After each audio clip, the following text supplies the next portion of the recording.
What's up internet, here we go again.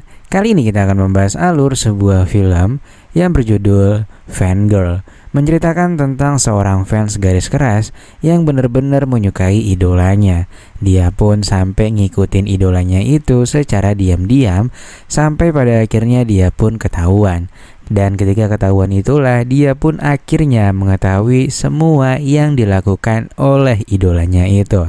Pokoknya berbanding terbalik lah antara di film dengan di kehidupan nyata. Lantas bagaimanakah cerita selengkapnya? Langsung aja kita masuk ke dalam alur ceritanya.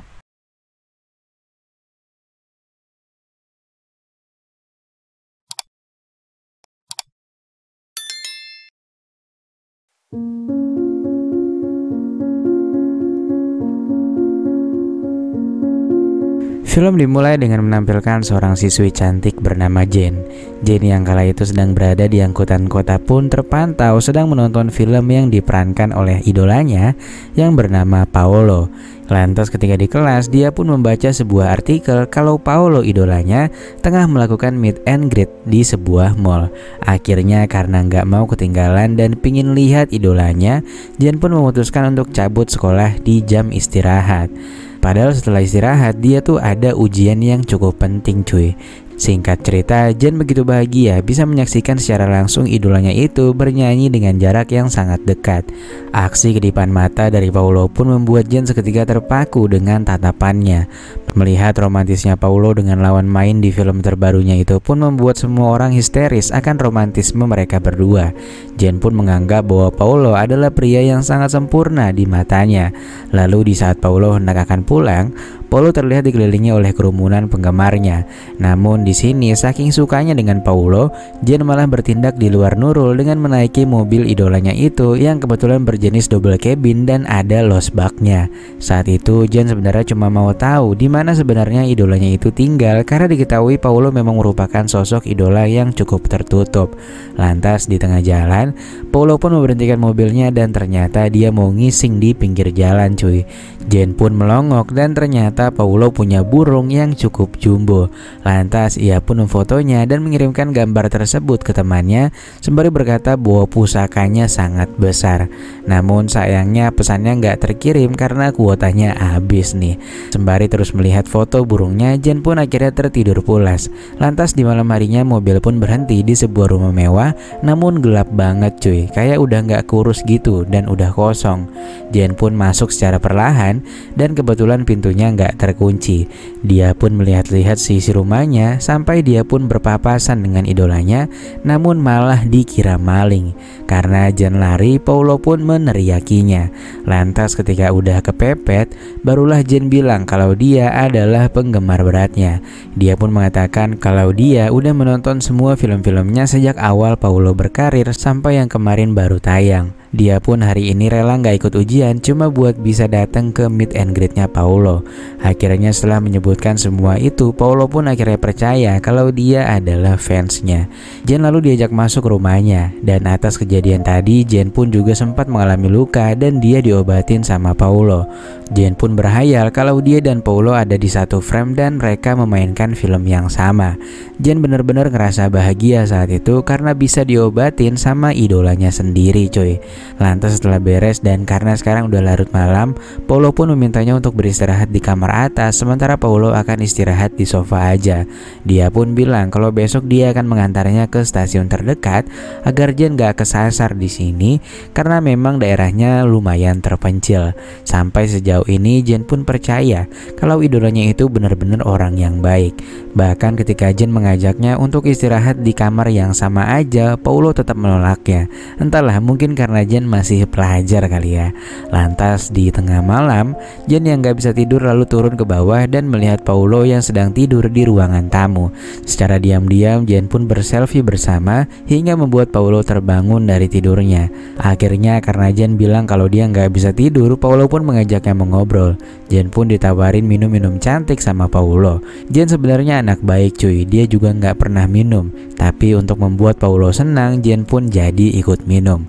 Mereka pun mengobrol semalaman dan mulai banyak bercerita setelah rada teler. Jen pun mengaku bahwa Paulo adalah orang yang sangat ramah. Dia pun diajakin foto-foto dan dikasih poster yang ada tanda tangannya si Paulo.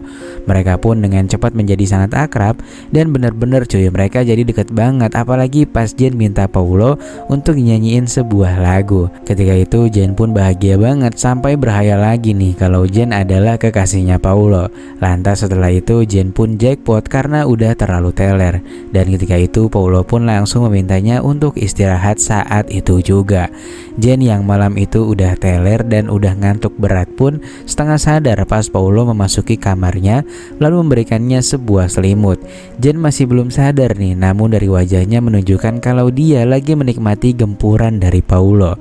Dan lantas setelah Paulo memuncratkan kental manisnya, dia pun sadar kalau Paulo meninggalkan kamar.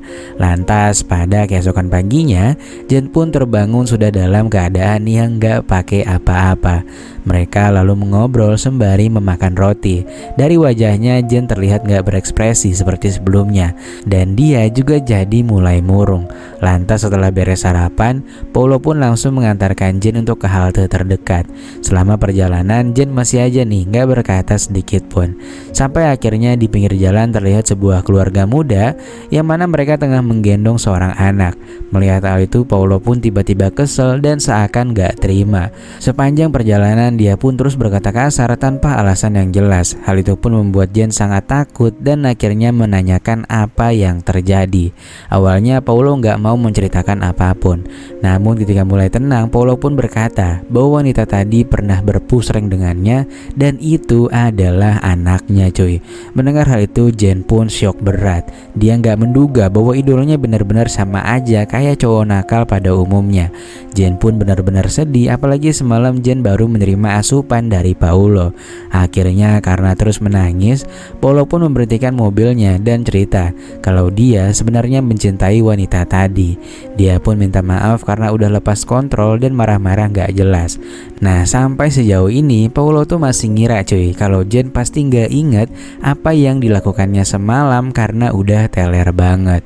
Jen kemudian ditawarin sebat, dan ketika itu Jen pun cerita sebenarnya keluarganya sendiri hancur karena kehadiran orang ketiga.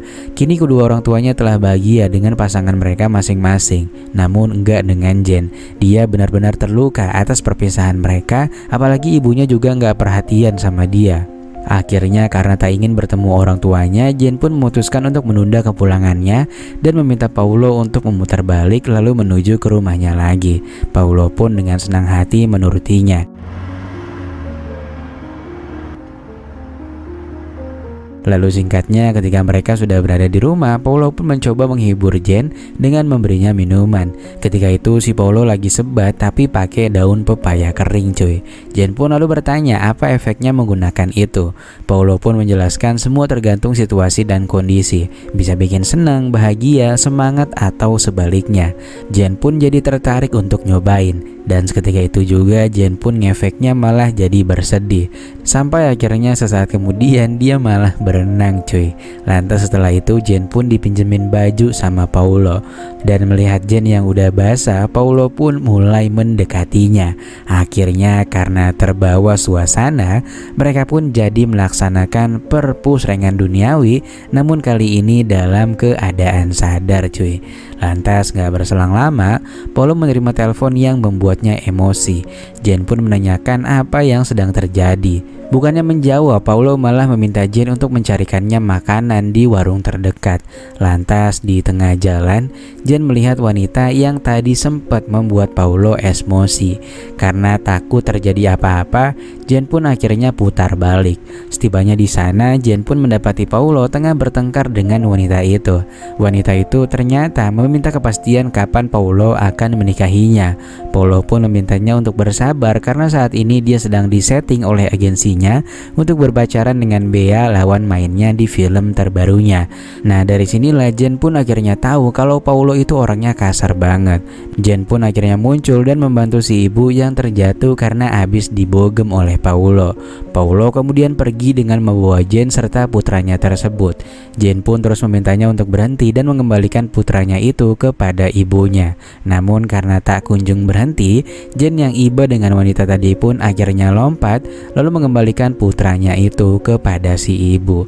Singkat cerita, ketika Jen sampai di apartemennya, dia nggak nyangka bahwa idolanya yang sangat dia junjung benar-benar berbeda 180 derajat dengan yang ada di film terbarunya. Mulai saat ini dia pun gak bakalan lagi nih suka-sukaan sama artis atau siapapun. Dan setelah itu film pun selesai.